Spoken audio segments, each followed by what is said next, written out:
obviamente no hace falta que represente que os presente a la invitada de hoy, a María Jesús Frosán Parga.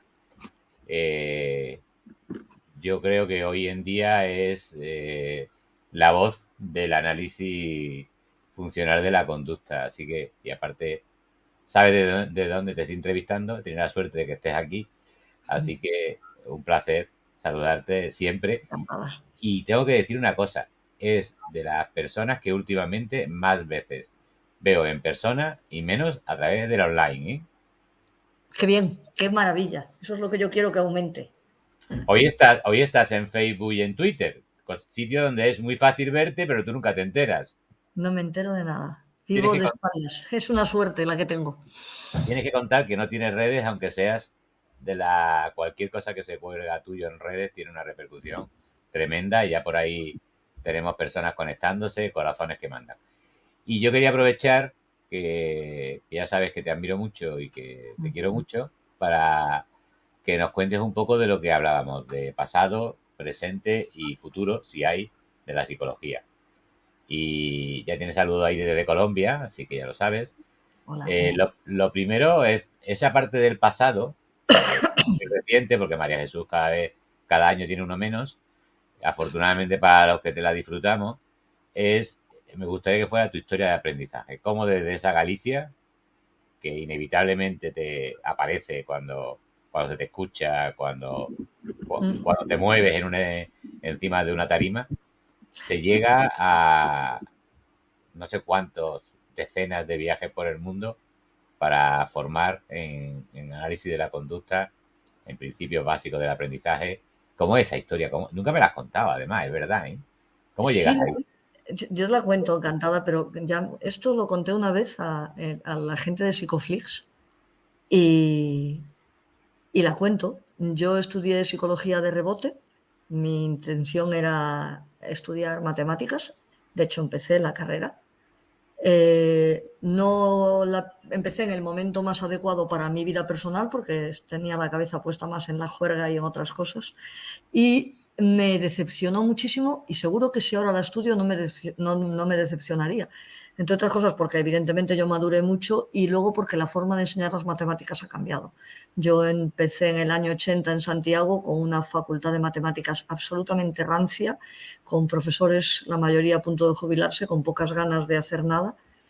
Y aprobé primero y le dije a mis padres que no quería seguir. Y entonces me puse a estudiar psicología y el cambio que también yo creo que lo he dicho en algunas ocasiones, parece extraño pasar de matemáticas a psicología, pero son dos formas muy estructuradas de entender el mundo. Y a mí me atraía mucho la explicación, ¿no? El entender las cosas.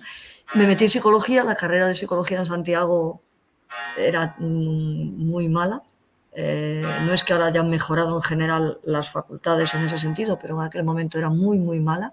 Había reminiscencias de humanismo, psicoanálisis, una mezcla, se empezaba a ver modificación de conducta de una manera bastante trivial, pero bueno, se empezaba a ver. Y, y nada, me metí con ello, decidí que ya había que sentar la cabeza y no volver a cambiar de carrera y luego lo que yo sabía al margen de la carrera me empezó a interesar. Y luego me interesó muchísimo desde que llegué a quinto, en mi época había quinto y luego se podía hacer la tesina de licenciatura, lo que ahora sería como una tesis de máster, pero era salías de licenciada con grado. Entonces yo me quedé un año más en Santiago y ahí empecé a tratar a fumadores, porque mi tesina de licenciatura fue con fumadores. Y entré en el mundo clínico y me encantó.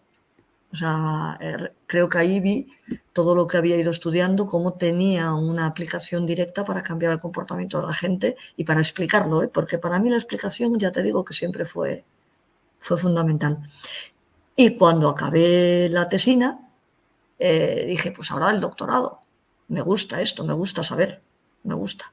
Y entonces pensé, Santiago ya son muchos años, uno de matemáticas, 5 de carrera, uno de tesina, me voy a Madrid. La autónoma tenía fama en aquel momento, tenía un doctorado en psicología de la salud que me resultaba muy interesante y me metí allí. Y allí conocí a gente interesantísima, por ejemplo, a Ramón Vallés, a Marino Pérez, a mucha gente que empecé a tratar, que participaba en ese programa. Y de ahí fui pues haciendo la tesis también en tabaco, de ahí pasé a drogas, a salud en general y de ahí al campo clínico directamente. Entonces en el año... la verdad es que la autónoma, independientemente de las críticas que yo pueda hacer a la Facultad de Psicología, cuando se habla de la endogamia de la universidad, yo he de decir que no he sufrido en ese sentido nada, porque yo me fui de Santiago a hacer el doctorado a Madrid y allí me quedé. O sea, yo no me formé en Santiago, solo hice la tesis allí. Y no me formé, perdón, en Madrid. Y nada, empecé a conseguir una plaza, primero de ayudante, luego de asociado, luego de titular y ya de catedrática, ¿no? Porque son muchos años. Y lo que me atrajo, o sea, al meterme en el mundo clínico a partir del tabaco y después de drogas y después de cuestiones de salud más generales, y siempre paralelamente me dediqué a la clínica, pero como terapeuta, no como investigadora, llegó un momento en que pude ya con la plaza de titular, dedicarme solo a lo que quería, que era investigar en clínica. Y ahí sí, igual que yo reconozco a la autónoma el haberme acogido y haberme facilitado todo lo que es mi camino profesional, también he de decir que el resto del camino profesional se lo tengo que agradecer a mis becarios, a todas las personas que se formaron conmigo. Yo he tenido, creo que parte de suerte y parte de coincidencia de aspiraciones, de coincidir con gente extraordinaria. No he dejado de tener relación con ninguna de las personas que han formado parte de ese grupo, a pesar de que ya llevamos casi 20 años de trabajo. Entonces,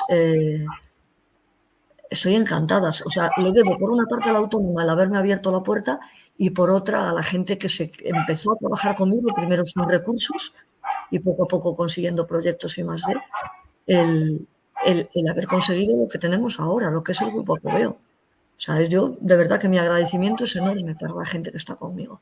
Son extraordinarios. Que está y que ha estado, ¿eh? Y un grupo brillante que yo creo que de ahí han salido verdaderos número uno en la actualidad de la psicología, fundamentalmente en el ámbito clínico. Aprovechando, yo siempre preparo unas preguntas y luego me las salto. Entonces, una de las cosas que tú estabas comentando, ¿no? Lo que más me dicen los chavales y las chavalas cuando vienen a hacer prácticas con nosotros es cómo se nota que nuestros profesores no trabajan en clínica, no hacen clínica. Eso tú, ¿cómo lo ves? ¿Crees que sería casi obligatorio de alguna manera pasar por la clínica, tener experiencia clínica para poder ser docente en un grado de psicología? Para determinadas asignaturas yo creo que es imprescindible. O sea, tú imagínate un médico que vaya a explicar cómo se opera sin haber operado. O sea, no tiene ningún sentido. No hay en carreras que te parece aberrante, ¿no? La gran parte de los especialistas de hospitales están luego como asociados en universidades, etcétera. De hecho, en medicina se facilita mucho más este trasvase facultad, hospital, hospital, facultad. En psicología se nos pone más pegas. Pero a mí me parece inconcebible que tú estés estudiando, explicando las técnicas, la intervención psicológica, el cambio psicológico, la propia asignatura de psicopatología sin haber tenido contacto con la práctica clínica en algún momento. O sea, a mí no me cabe en la cabeza. Y creo que se nota. Hombre, yo reconozco que no es fácil compatibilizar ambas cosas. Que no sea fácil no quiere decir que no sea posible. Por otra parte, hay clínicas universitarias donde se pueden formar los propios profesores. O sea, hay muchísimas salidas. Es muy difícil, por ejemplo, la asignatura, una de las optativas creo yo, que es psicología clínica o análisis funcional, decir cómo pasamos del contexto natural al cambio a través de la interacción con el terapeuta. O sea, si tú no has tenido ese tipo de interacciones y no has probado los procesos de aprendizaje en vivo, no los puedes explicar. O sea, no puedes. Tú puedes explicar toda la teoría, estupendo. Puedes explicar todas las bases filosóficas, todas las bases neuroquímicas, todas las bases fisiológicas, lo que quieras. pero no puedes explicar la práctica clínica, el análisis funcional de las técnicas de tratamiento, salvo que la reduzcas a lo que durante años se hizo o lo que viví yo en Santiago, que era el que te contaban los pasos. Eso no es la técnica. Entonces yo creo que es imprescindible. Y que cuando das clase a estudiantes, habiendo tenido tu práctica clínica, evidentemente los estudiantes lo notan y lógicamente tienen que darse cuenta de lo que se aporta del mundo en directo, ¿no? A mí me parece fundamental. Y se nota en tus libros, es decir, yo que me he leído todo lo que María Jesús ha publicado, siempre le comento que hay cosas que me llevo a la clínica y siempre aprendo para la semana siguiente. Te contaré alguna de ellas. Y luego haremos cast de María Fernández, perdón, Mario. Luego responderemos a tu pregunta porque viene bien para una de las cuestiones que vamos a plantear. Decía Catania el otro día que uno de los problemas actuales de la psicología, y hablamos de pasado, es que era una ciencia demasiado joven y no había resuelto problemas que, por ejemplo, en su momento tuvo la biología, entre la fisiología y la anatomía, y que todavía nosotros teníamos un largo camino en ese sentido. Por eso es plantearte un poco sobre el pasado. Es una ciencia tan joven, va avanzando al ritmo habitual en otras ciencias, o crees que somos un poquito más complicados? La psicología como ciencia es jovencísima, eso no tiene duda. Pero yo sí pienso que al revés, que ha avanzado demasiado para lo joven que es. También es verdad que no es lo mismo ser un químico en la época medieval que un químico ahora. Es decir, la psicología es joven, pero ha nacido en un mundo donde los avances son mucho más fáciles que hace 500 años. O sea, contamos con muchísimas más facilidades, incluso de comunicación. Entonces, quiero decir que la química o la astronomía o la física ha avanzado, la biología lentamente, pero porque su comienzo, sus orígenes han sido hace años y años y años, de manera que no había medios ni facilidades. En la psicología es muy joven, pero como contrapartida nació en una época, finales del XIX, donde ya a partir del siglo XX las cosas se hicieron muchísimo más fáciles. Yo creo que el problema no es ni la juventud ni los pocos avances, que yo creo que hay muchísimos avances. Yo creo que precisamente por esta juventud y por la rapidez no ha llegado a calar en la sociedad. O sea, yo creo que la sociedad vive a espaldas de la psicología científica y sigue viviendo con esa psicología del estudio del alma, que sí se remonta al siglo XV, si quieres, ¿no? O al XVII, no podemos ponernos tan extremos. Yo creo que el problema no está en el avance de la disciplina, sino en la dificultad que tenemos para llegar a la sociedad desde las instituciones, que es la única manera de llegar a la sociedad. O sea, contra un filtrado de los avances de la psicología en el mundo actual, tenemos a muchísimas instancias en contra. Por ejemplo, en el campo de la clínica, y yo esto lo digo sin ningún tipo de rubor, y me da lo mismo quien se sienta ofendido, tenemos en contra todo el estamento médico. O sea, tú piensas lo que es de repente una parcela enorme en cuanto a inversión profesional, personas que se dedican a ello, gastos de laboratorio, inversión en investigación, todo lo que son los psicofármacos, de repente todo eso se frene para investigar en comportamiento. O sea, hay un colectivo muy potente y que tiene una credibilidad enorme que va a impedir de manera sistemática que esto ocurra. No digo el colectivo, y cuando yo ataco al estamento médico no ataco a cada uno de los médicos como personas individuales, sino a un sistema. El sistema trasciende a las personas, o sea, eso no... Sí, además, María, un sistema donde la inmensa mayoría de psicólogos y psicólogas se sienten muy cómodos también. Evidentemente, eso es lo otro, que la otra gran problema, que también esto lo comparto con muchos otros compañeros, es que el enemigo, por decirlo de alguna manera, no solo está fuera, está dentro. O sea, hay psicólogos, muchos, tanto teóricos como aplicados, que se han instaurado en este modelo biomédico que les favorece sin duda, porque se dice que esta forma de intervención sigue siendo la más potente y que compite con los psicofármacos, y entonces se ponen a su nivel y no quieren entrar en un campo de discusión o de conocimiento meramente psicológico. Y esto es un problema. Hombre, este chico lo conozco yo. A don Juan José Ruiz diciendo un poquito lo que tú estabas comentando. Sí, Voy a exacto. intentar llevar la entrevista con el orden, pero también voy a intentar que todo lo que estáis preguntando, nunca han preguntado tanto, era evidente que iba a pasar, poder introducirlo. Mira, De ese pasado... ¿me dejas que cuente una anécdota que me pasó ayer? Yo siempre que trabajo el viernes tengo todos los recuerdos del jueves, que es mi día intenso de terapia. Entonces traigo un montón de anécdotas, un montón de cosas, porque cada día, de verdad, o sea, me pasan cosas impresionantes con la gente, es increíble. Entonces, yo estoy tratando algo que justo en el curso que hicimos en enero, ese tan maravilloso en el convento de Córdoba, comenté de esta mujer. Es una mujer que tiene un diagnóstico de psicosis desde hace más de 40 años. Esta mujer repite una y otra vez que qué lástima no haber dado con una psicóloga. Ella dice una psicóloga como tú, pero realmente con alguien que sepa un poco del tema, no yo específicamente, hace 40 años, porque no hubiese tenido la vida que vivió. Bueno, pues esta mujer, que está un poco ya cansada de su psiquiatra, que en fin, no vamos a hablar de lo que le cobra por 15 minutos de terapia online semanalmente desde hace 20 años. Esta mujer ha cambiado por fin de psiquiatra y entonces dice que le tiene miedo a la psiquiatra, tiene miedo de decirle a la nueva, porque a ver si le va a decir que está loca. O sea, a ver si con lo que le cuenta ella le va a decir que necesita o internarse o medicarse más de lo... Toma una mínima dosis de un antipsicótico. Yo le intento explicar que por mucho que diga la psiquiatra solo va a decir que no va a encontrar nada que esta mujer no tenga, que le tiene que perder miedo a lo que le diga la psiquiatra, que la psiquiatra no dice, o sea, lo que dice no tiene un valor de nada de identificar algo que está dentro. Le cuesta infinito, y no por su problema de diagnóstico, sino por el impacto que tiene el psiquiatra como médico que es en nuestra sociedad.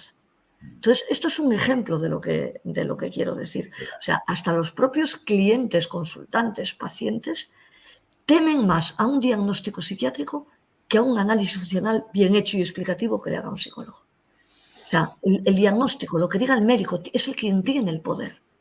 Sí, el concepto de enfermedad es realmente transversal y difícil de pelear con él, ya no solamente, como tú dices, en instituciones, en medios de comunicación, en literatura Totalmente. especializada, en todo eso. Quiero que me rescates a alguien de ese pasado de la psicología con el que seguramente ahora no compartirías un artículo, pero que pueda sorprender que nos digas, me parecen figuras muy valiosas de esa, si quieres, hasta la primera mitad del siglo XX.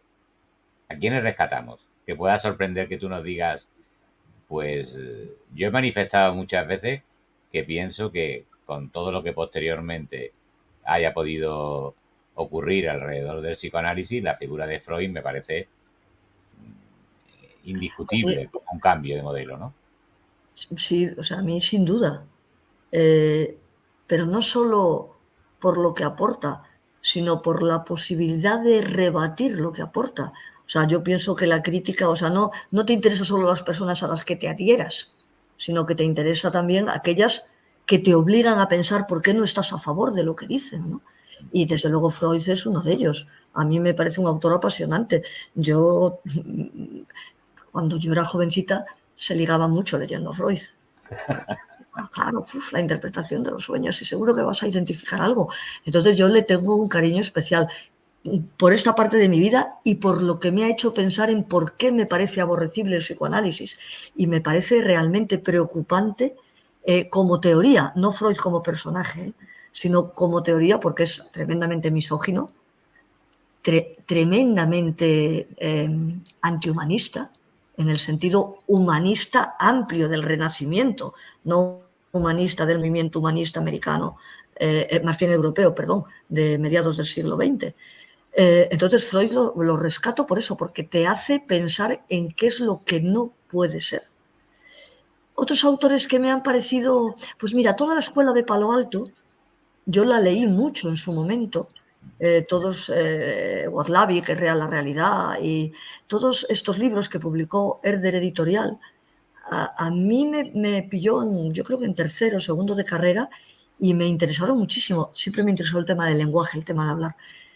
Y entonces, aunque ahora los leo y alguna vez los he releído y me parecen de un simplismo exagerado, creo que en su momento sí fueron un revulsivo, ¿no? Y fueron muy interesantes para, para cuestionar precisamente esta realidad o poner como importante esta realidad verbal construida, que al fin y al cabo psicológicamente nos interesa muchísimo. O sea, a nosotros nos interesa mucho lo que las personas se dicen de su mundo, tanto como lo que realmente ocurre en su mundo. Entonces, toda la escuela de Palo Alto, con quien no escribiría un artículo, me parece muy interesante, muy interesante. Creo que hay una pregunta, voy a ir introduciendo como pueda, os lo prometo, las preguntas vuestras y creo que esta sí viene aquí y creo, Mario, que igual te sorprende la respuesta. Mario pregunta, ¿cómo sobrellevabas a los docentes y compañeros de universidad que practicaban otros enfoques como el psicoanálisis, por ejemplo? ¿Cómo te la llevabas con ellos? Estupendamente. Yo creo que siempre he podido separar lo que es el trabajo profesional de el campo aplicado, o sea, de la juerga. No me cuesta. Y tú piensas que cuando yo tuve contacto con el psicoanálisis era cuando yo me estaba formando en Santiago. Cuando yo llegué a Madrid, de psicoanálisis quedaba un profesor que se jubiló enseguida y no había asignatura, solo había un seminario voluntario, psicoanálisis 1 y psicoanálisis 2. Entonces, cuando yo llegué a Madrid, Madrid era, a la Autónoma, era la efervescencia del modelo cognitivo-conductual, que es, evidentemente, si te dedicas a la clínica, es el trampolín para el análisis de conducta, porque les guste o no les guste a los analistas de conducta, a todos los que trabajan en ABA, la única forma de entrar en el análisis de conducta desde la clínica es desde el modelo cognitivo-conductual, porque los analistas de conducta que trabajan tradicionalmente en autismo despreciaban, ahora hay que decirlo en pasado, pero desde luego cuando yo llegué a la Autónoma y durante muchos más años era así, a los que nos dedicábamos a la clínica porque trabajábamos en contextos no controlados. Entonces, el trampolín, la vía de acceso, era el modelo cognitivo-conductual. Y en aquel momento, la Autónoma era el estandarte del modelo cognitivo-conductual. Entonces, me llevaba fenomenal. Ahí te dedican una frase que yo la quiero para mí, ¿eh? Ay, Gracias, muchísimas Ricardo. gracias, Ricardo. Qué, De verdad. qué maravillosa frase, Ricardo. Creo que te mereces, simplemente por eso, poner una de tus preguntas por aquí. ¿Existen autores que han investigado la mentira, si es que eso existe? Porque para eso tendría que existir la verdad, ¿no? Desde la perspectiva conductual. Yo creo que la mentira como concepto no, pero el comportamiento de mentir sí, muchas veces en la clínica. Y digo creo que la mentira como concepto no, porque yo lo desconozco. Lo que es mentir, la explicación conductual de mentir, sí, hay muchos artículos, muchos textos, eh, sobre todo desde la perspectiva clínica, ¿no? O sea, la mentira realmente no es más que una conducta reforzada negativamente, ¿no? Cuando las consecuencias de decir lo que la verdad, lo que ha ocurrido, son peores que las consecuencias de mentir, la mentira como una clase de conducta tremendamente adaptativa. Entonces, sobre esto sí hay cosas. La mentira como concepto yo no lo sé. El otro día me preguntó alguien que me conoció, no sé, Diego Fernández, hola. Hola, Diego.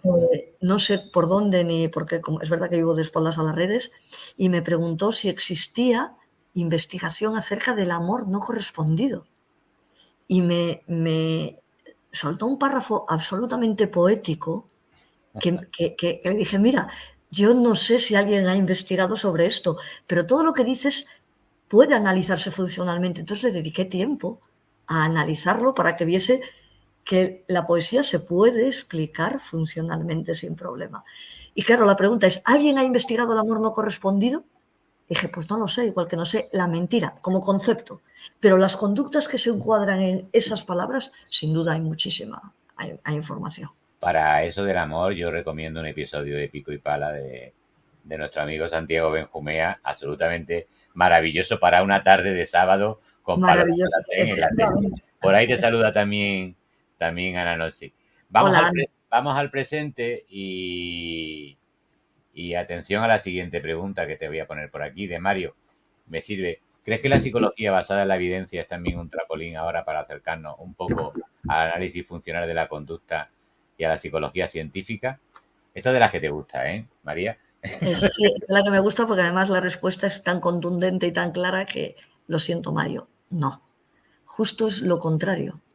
O sea, la psicología basada en la evidencia insiste y persiste en el análisis de resultados, que le importa más el qué, no el cómo, y por tanto puede significar un retroceso para el análisis de la conducta y la psicología científica. Creo que hay que combinar ambas perspectivas.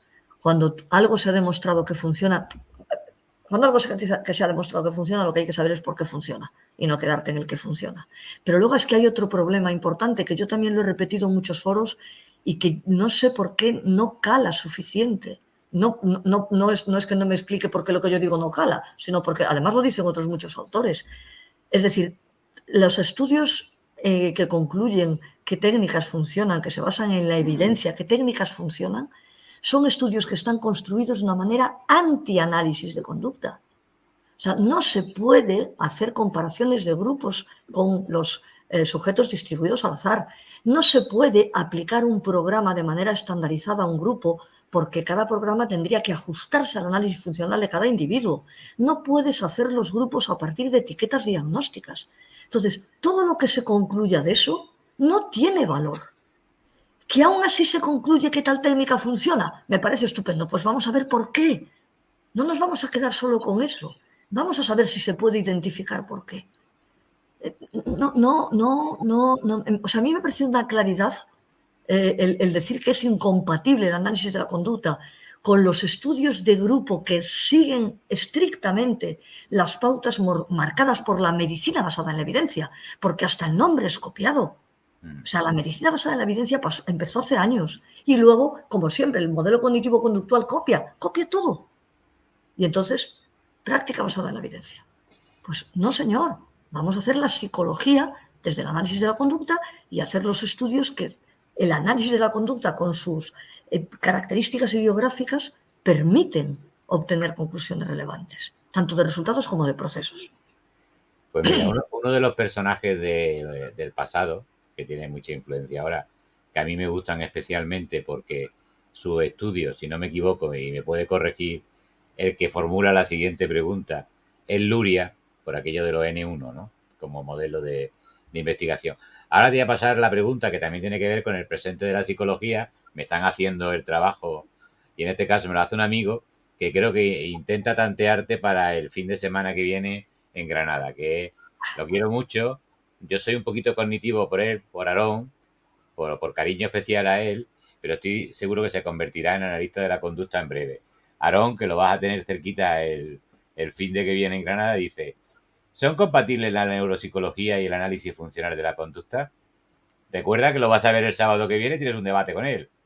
Me parece estupendo y Es un tipo encantador. Si no lo conoces, es adorable. No, lo he visto en alguna grabación de Engrama, en una que estuvo discutiendo del tema con Eduardo Polín. Así que Además, seguro que coincide contigo en una cosa. Se pueden separar los modelos teóricos de la juerga. No tiene ninguna duda. Con Aarón, seguro. estupendísimo. Pues voy a contestar de una manera que parece que me salgo de la tangente y luego vuelvo al redil, por si acaso. La neuropsicología y el análisis funcional de la conducta es tan compatible como el rock y la música barroca. ¿Por qué? Porque son formas de entender la música distintas. Pero tú puedes hacer algo, puedes poner una música de fondo o puedes utilizar determinados acordes barrocos para construir una canción de rock. ¿Qué quiere decir esto? Que son cosas distintas, neuropsicología y análisis funcional de la conducta. Y al ser cosas distintas, son compatibles. El problema es querer utilizar las explicaciones de la neuropsicología como explicaciones únicas de la conducta humana. O sea, la neuropsicología, y aquí Skinner, vamos, sacaría la bandera y me diría, muy bien, María Jesús, y es algo que me gusta pensar, porque Skinner iba hacia el avance de la fisiología para la explicación del comportamiento. Gracias, Tu Ana. gente de México ya sabes cómo es.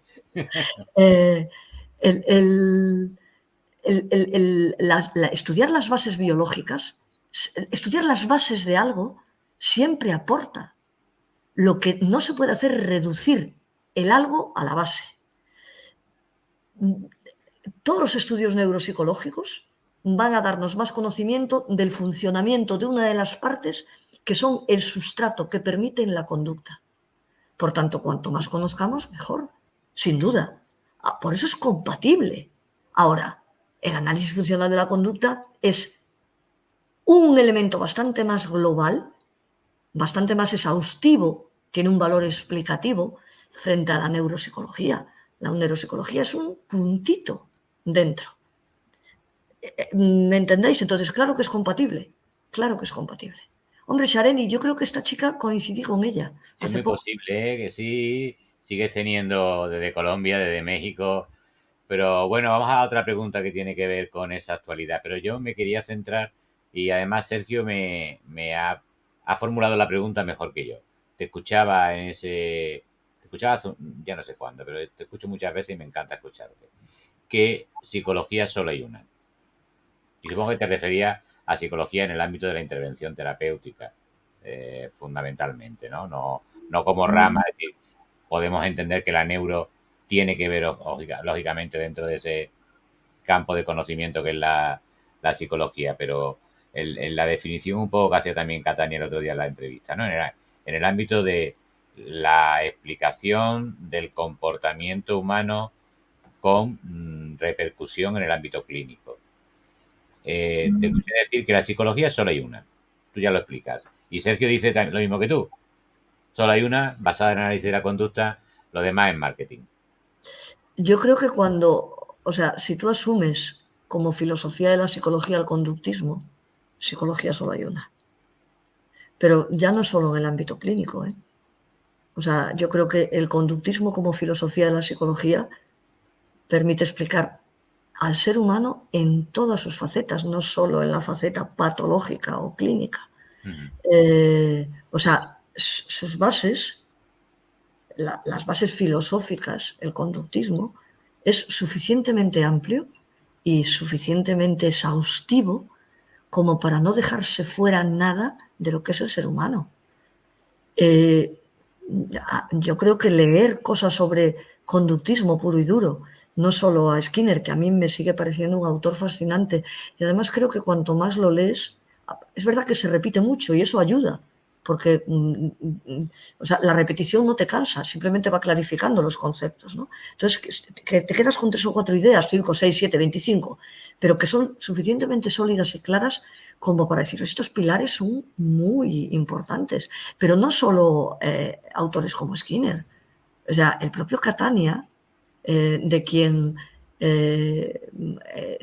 François Tono siempre dice que es un pésimo teórico y un magnífico investigador, un magnífico experimentalista. Yo creo que hay textos de Catania enormemente interesantes. Sí, en Acapulco, Shareni, claro que sí. Y en el máster, ahí nuestro, y dentro de unos días va a estar dando una clase con nosotros. Así Genial. que Pues ya le aviso, Sareni, que ya tiene más de 700 inscritos, prepárate. Bueno, pues te digo que creo que es... que no hay ningún ámbito del ser humano, fíjate que no digo de la conducta humana, del ser humano que no se pueda abarcar desde la psicología de la conducta. Por tanto, la psicología. Sí, creo que el ámbito del que más habló Catania el otro día en la entrevista fue de la política, es decir...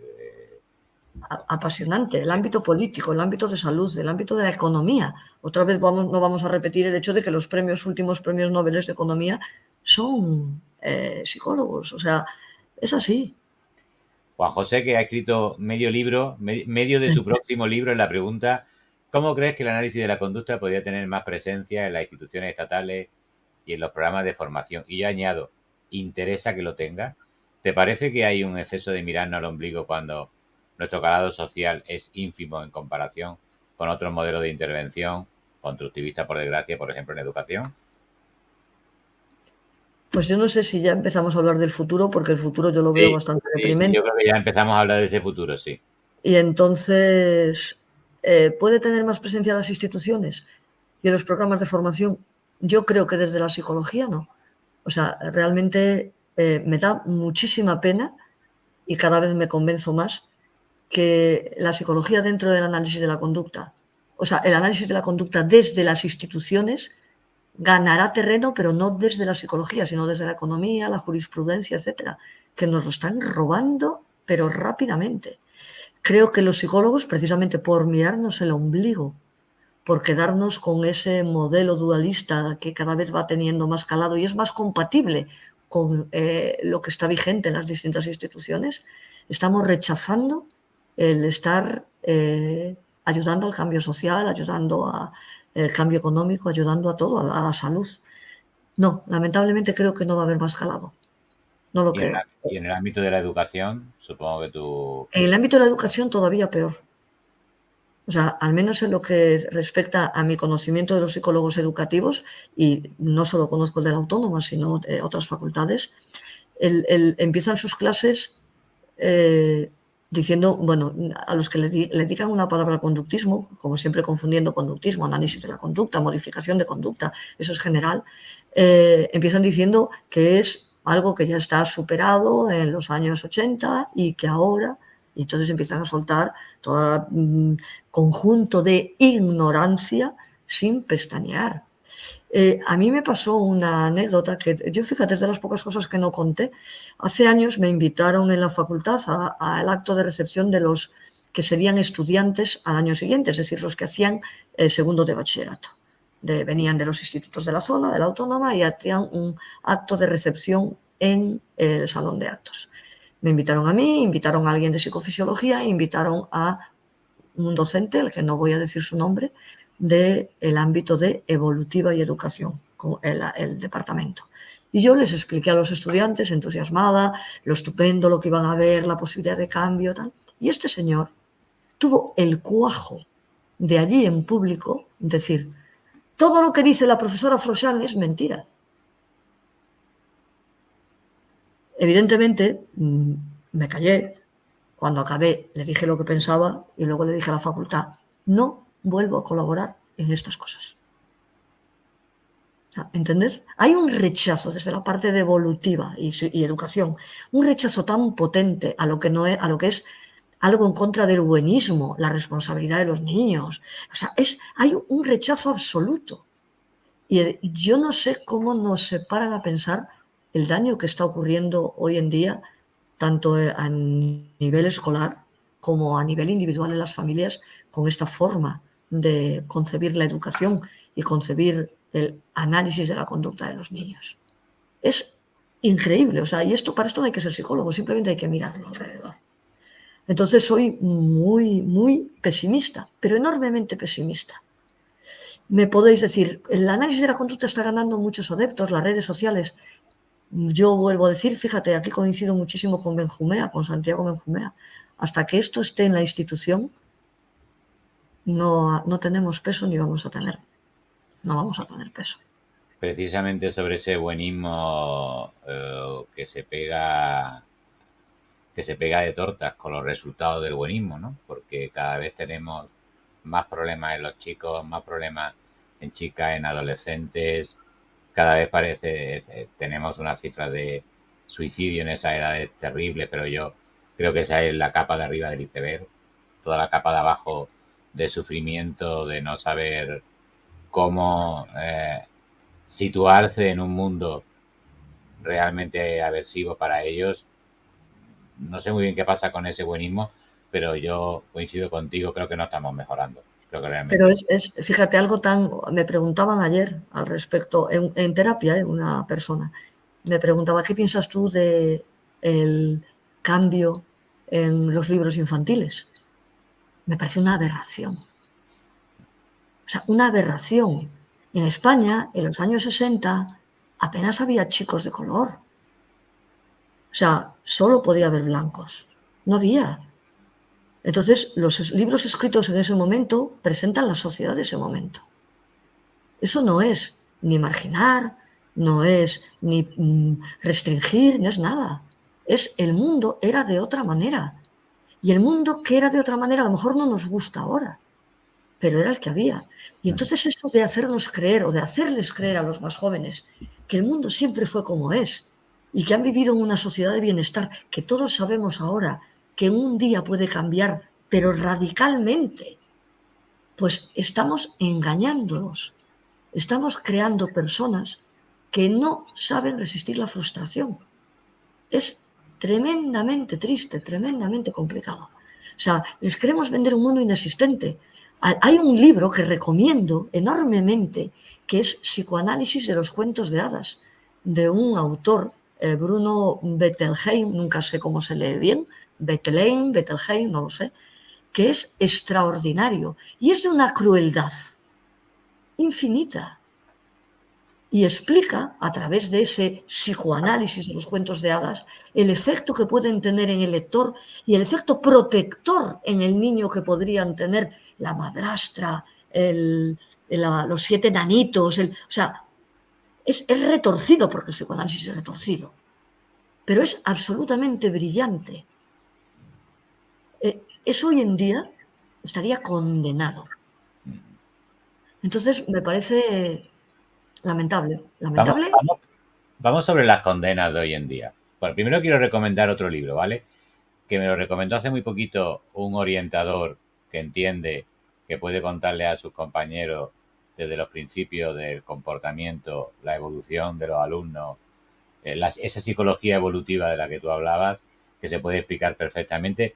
Y me recomendaba este libro que va un poco en la línea de antibuenismo, ¿no? La escuela no es un parque de atracciones, que de Gregorio Luri, que lo entrevistaremos dentro de poco y que creo puede ser muy, muy interesante también en esa misma línea de buenismo, felicidad que Marino escribía. Ahora hay un tema que el otro día lo hablaba con otro buen amigo, con Oscar Ballina y luego con Marino, que es el tema de, y en este mundo tiene cabida, en esta sociedad, no en este mundo, realmente una apuesta por el conocimiento científico o estamos empezando a funcionar con unos niveles de autocensura relevantes? Me preocupa la ideologización de la ciencia y hemos tenido ejemplos recientes, ¿no? Eh, yo creo que si no tiene cabida hay que hacérsela. O sea, yo creo que no hay que tirar la toalla. En O autores sea, como Marino, ¿no? Hemos visto por ejemplo, recientemente situaciones como esa, ¿no? exactamente, o sea, es verdad que cada vez se va restringiendo más el pensamiento crítico, cada vez se va restringiendo más el que tengas una postura distinta a la mayoritaria.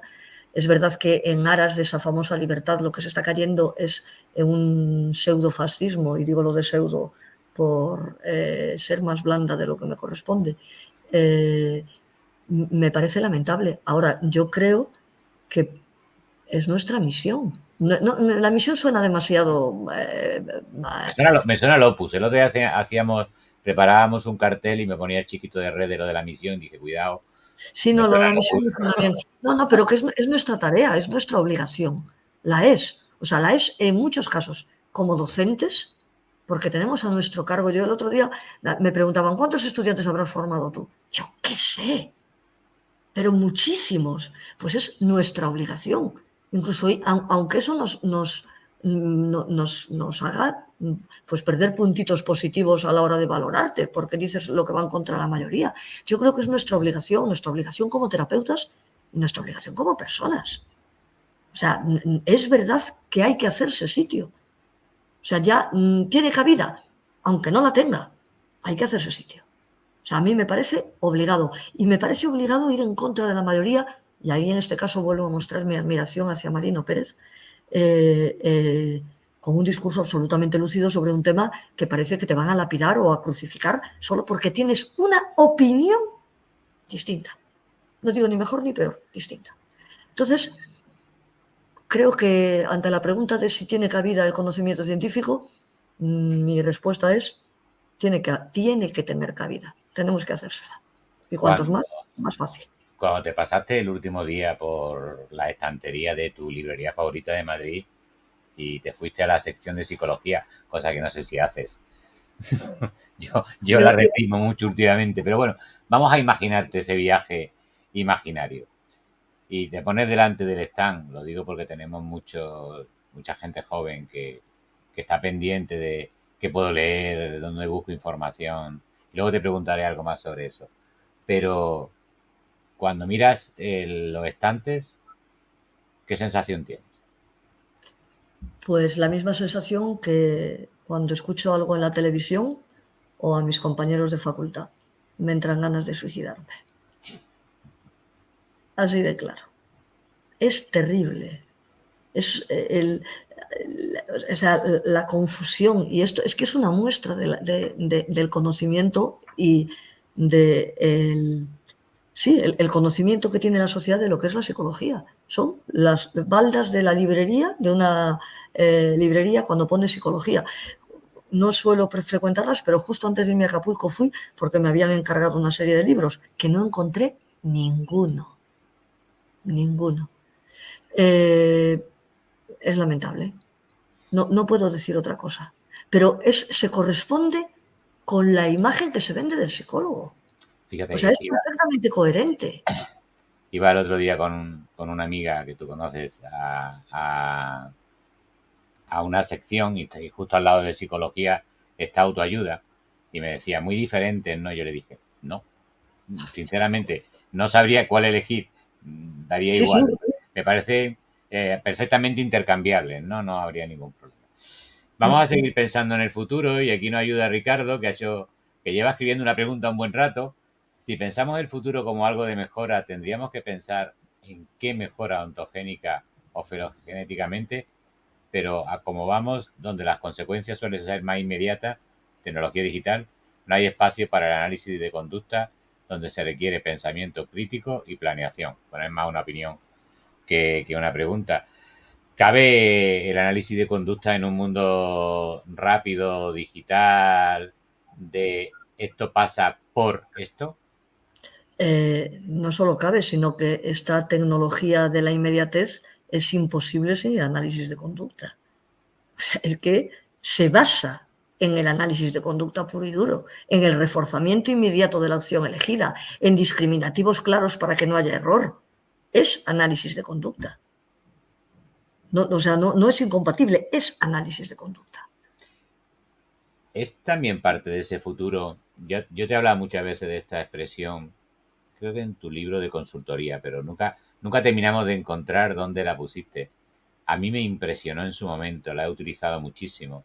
La utilizo en consulta, la utilizo en capítulos de libro, la habrás visto también, que es nadie tiene comportamientos Adaptativos desadaptados o o disfuncionales. disfuncionales. Y como yo intento que también estas entrevistas ayuden a encontrar algunas claves, para mí esa expresión fue clave porque siempre estamos encontrando la misma expresión de conductas disfuncionales, inadaptadas, erróneas, como quieras llamarlas. Y creo que eso es importante que lo comentemos porque creo que aporta mucho más que desde luego muchos libros de esa estantería, seguro.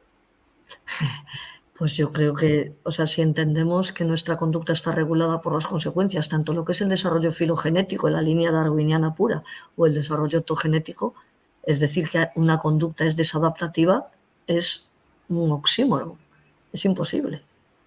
O sea, no cabe en la cabeza. El problema está en que hay una confusión con respecto a la valoración de las consecuencias que están realmente controlando la conducta. Cuando se habla de un comportamiento desadaptativo, se están mezclando unas consecuencias a largo plazo que no tienen ningún control sobre la conducta, salvo que se hagan presentes a través de algún procedimiento, leas el lenguaje o cualquier otra cosa, con las consecuencias inmediatas que son las que realmente controlan la conducta. O sea, nadie hace nada para estar mal, si queréis decirlo de esta manera. Habría ahora también aquí pensar que es estar mal, porque a veces estar mal, sufrir, es una forma de adaptarse y tiene unas consecuencias que explican perfectamente este estar mal. Pero yo creo que el problema de la utilización incorrecta de desadaptativo, por ejemplo, en el consumo de drogas, que es uno de los elementos más claros, es que se mide, o en la depresión. O sea, la depresión como conjunto de conductas es una adaptación a un contexto. A un contexto que tiene unas características donde las conductas que llamamos depresivas están mucho más reforzadas que las conductas que llamamos antidepresivas, que para el resto del mundo serían las lógicas. Pues no, señor, está usted analizando mal el comportamiento. No existe la conducta desadaptativa ni ontogenética ni filogenéticamente. Entonces, cuando es difícil encontrar la funcionalidad de la conducta, lo que se trata, como dice mi buen amigo Vicente Pérez, es un problema de falta de información. No tenemos datos suficientes. No es que no existan, es que no los conocemos, no está bien evaluado, no está bien estudiado. Pero no puede existir la conducta disfuncional. No puede. Insisto en que es una confusión respecto a la no aparición clara de las contingencias que controlan la conducta o al desconocimiento o a la confusión de las consecuencias a largo plazo con las consecuencias que realmente están controlando. Te hace mi querida, no sé si tú la conoces, pero la quiero mucho, desde México, Lu Leal, una de tus preguntas favoritas, porque además esa yo sé que es como un sueño para María Jesús. ¿Valdría entonces la pena separar el análisis de la conducta de la psicología como campo de estudio, como carrera universitaria, para que no nos querramos suicidar todos? Pues mirad, Eso yo para ti, María, se te total, pone cara. fíjate que esta pregunta, según el momento temporal, la he ido contestando de distintas maneras. Ah, eso no lo sabía, ¿ves? Sí, la primera vez era luchemos, nosotros empezamos en el año 2000 en la Autónoma, hubo el primer doctorado en ciencia de la conducta que se prolongó hasta 2015 y se extinguió no por falta de estudiantes, sino porque la universidad decidió unificar los cursos de doctorado, es decir, unificar los programas en un solo programa de doctorado. Entonces se extinguió. Era una maravilla, era un programa que intentamos ahora emular con el máster de análisis de la conducta, con el problema, con la diferencia de que en el doctorado sí podías hacer la tesis y en el máster no puedes hacer la tesis, tienes que hacerlo en un doctorado oficial. Pero el contenido era similar, no era exactamente igual. En aquel momento yo decía que les den a los psicólogos. Yo estoy harta que me confunda con este gremio indecente, no quiero saber nada de ellos. Vamos a luchar por una facultad de análisis de la conducta. Después pensé, más tarde, ¿pero por qué nos vamos a ir nosotros? Que se vayan ellos, que creen una facultad, un grado en, yo qué sé, esoterismo y humanismo, en lo que quieran, que se vayan. Y ahora, cuando veo que el análisis de la conducta está siendo robado, usurpado por otras disciplinas, digo, no, vamos a hacer un grado de análisis de la conducta donde esté dirigido, programado, estructurado por psicólogos, pero donde se incorporen especialistas de otras disciplinas para poder aplicarlas en estas, juristas, economistas, médicos, lo que sea. O sea, ahora vuelvo, Lu Leal, a decir sí, y eso queda en mano de los más jóvenes, en luchar por un grado de análisis de la conducta. Claro que sí, sería perfecto. Si lo conseguí, yo voy a ser el alumno más veterano de... Y bueno, otra de las preguntas que, para que vea Ricardo, que no me olvido de la pregunta que hiciste hace casi 3/4 de hora, es otra de tus líneas de trabajo, ¿no? De esta nunca te escapas. Formulada de una manera o de otra, en una clase de equivalencia, pero qué situaciones o problemas no requieren un tratamiento conductual, pero que comúnmente se tratan como que sí. Bueno, en definitiva, yo creo que es la pregunta de siempre de qué es un problema psicológico reformulada de otra manera, ¿no? Vamos a ver, yo creo que matizaría un poco lo que está diciendo Ricardo, porque qué situaciones o problemas no requieren, yo diría, un tratamiento específico. O sea, conductual es obligado, ¿no? O sea, un tratamiento específico, un tratamiento, pero que normalmente se tratan como si fuesen patologías o problemas. Pues, en primer lugar, aquello que son reacciones ante estímulos incondicionados. Es decir, pérdidas,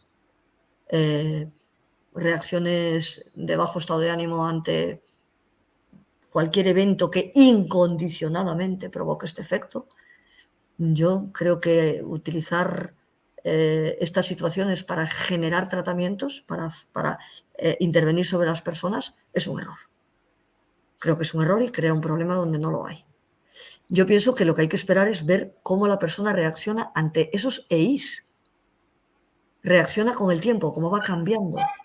Y solo si va aprendiendo conductas que no son adecuadas para el contexto habitual, sino que le están haciendo escapar de situaciones que incondicionadamente van a pasar de largo, una muerte, una enfermedad, hay que adaptarse a ello. El EI ya pasó. Solo entonces empezaría el tratamiento. O sea, un problema psicológico es un problema, primero, que la persona percibe como tal, pero muchas veces que es aprendido. O sea, que aprendemos a reaccionar ante esa situación, no que la reacción viene de manera incondicionada, como una respuesta universal. Es decir, que tú estés hundido cuando se muere alguien, que estés hecho polvo cuando te dejan, que es lógico. El problema es, y cuando empezamos a aprender a adaptarnos a esa situación de una manera que a largo plazo sabemos que va a ser más problemática, ahí es donde empieza el tratamiento psicológico. No antes. Pues es hora de que te vayamos dejando pasar un fin de semana, que llevas una semana muy intensa con los amigos de ITECO en Acapulco. Han sido días que los alumnos los están recogiendo con muchísimo cariño. Pero vamos a hacer una cosa. Con esto de los... Vamos a utilizar la imaginación. Eres profesora de primer año de ese grado en análisis de la conducta y te toca elegir esos 3 libros que le dice a la gente más joven o menos joven que esté interesada por el análisis de la conducta, por el análisis funcional, que empiecen por ahí, por esos principios básicos de aprendizaje. ¿Por dónde? Me iría incluso un poco antes de los principios básicos de aprendizaje. Me iría, le mandaría, ¿solo pueden ser 3? Venga, va, no, te Vale, permitimos más. Venga, va. vale. Sin duda le mandaría La conducta de los organismos, de Skinner. Y Ciencia de conducta humana, los dos. Les diría un trío de libros extraordinario que Ulrich Stanick, y nunca me acuerdo del tercero, que se llama Control experimental de la conducta. Me parece un libro, 3 tomos, fascinantes, que sería obligado para cualquier psicólogo leer.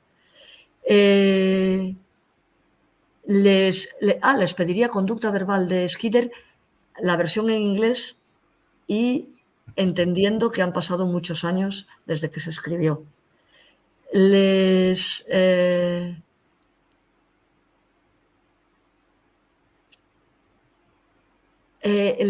diría también que leyesen, para ir introduciéndose ya en cuestiones más... bueno, les pediría libros de filosofía, que leyesen algo de Aristóteles. Mira, me lo pones más fácil. El CEIC, el Centro de Estudios e Investigaciones en Comportamiento, que hubo en Guadalajara, en la Universidad de Guadalajara, en México, editó 3 tomos, no sé por qué siempre son 3. Marino Pérez tiene 3 tomos de los tratamientos eficaces, Ulrich Stanick tiene 3 tomos de experimental. Estos son 3 tomos que se llaman Raíces históricas y filosóficas del conductismo. Y serían para mí de obligada lectura, al entrar en la facultad, así, pum. Estos que te digo, los pondría en primer lugar. Y luego ya iría a cuestiones de aprendizaje, a cuestiones básicas de aprendizaje. Tampoco hay que ir mucho a muy clásicos, pero el Doljan, libros de estos que son más fáciles para acercarlos digamos, a la parte final, pero de una manera sencilla, y luego volvería a la parte experimental más dura. Haría esto. Suena bien esa carrera, ¿eh? Sí que sí, sí, Me está sonando muy bien. y María, nos quedamos allí a divertirnos. ya sabes que siempre que te veo y hablo contigo, es un chute de buen humor, de ganas de aprender más. Muchísimas gracias Muchas a gracias a toda la ti. gente que habéis estado ahí esta tarde por vuestra participación. Jamás hemos tenido una entrevista con Muchas gracias. tantísimas preguntas y además creo que tan pertinentes. Me habéis ayudado muchísimo. Cuídate mucho. Nos vemos el fin de que viene, creo que este no, el En siguiente, ¿no? Donde también veré a Aarón y veré a algún compañero más de los que han estado por aquí. Y disfruta de tu fin de semana. Muy bien, pues muchísimas gracias, Miguel. Y muchísimas gracias a todos los que habéis preguntado y los que estáis ahí y nos estoy viendo. Un placer, de verdad.